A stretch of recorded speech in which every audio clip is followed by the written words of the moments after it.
if you want to see kung saan na-apply itong deposit, for example, ang nangyari dito sa scenario na to, nauna itong deposit of 20,000 bago yung apat na invoice, 2, 3, 4, 5 invoice. And then in-apply lahat. Para makita mo kung paano in-apply to, right click and then view transaction history. So dito makikita mo anong invoice in-apply at magkano. Okay? So yan po yun.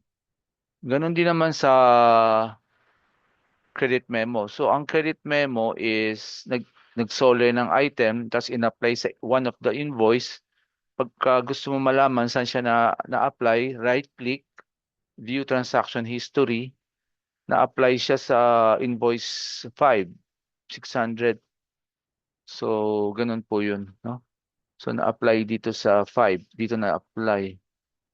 Okay? Ah, then makikita mo yung history ng number 5, may na-apply na 600 at saka yung payment sa deposit of 5,400. Pwede rin ito baka makatulong. Go to report, custom report transaction detailed, and then filter. So unang-una, not all account receivable, and then transaction type. Choose transaction type, but not all.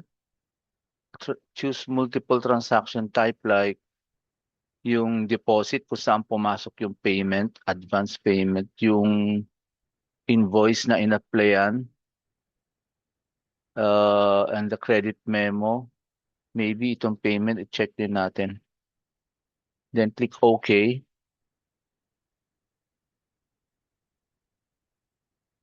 Aha. Dalawang customer to, i-filter natin, isang customer lang. So mag-add tayo ng filtering name, not all.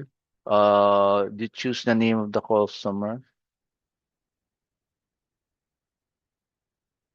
Dagdagan natin kung paid o hindi. Customize column. Paid. So hanggang dito lang ma'am eh. So meaning, itong itong 20,000 na apply na lahat because nakalagay to paid na kasi kapag hindi pa na-apply lahat 'yan, magiging unpaid ito. Pero this is deposit. So na-apply siya dito sa 3, 4, 5, 6,000 at yung 2,000 na-apply dito sa 8.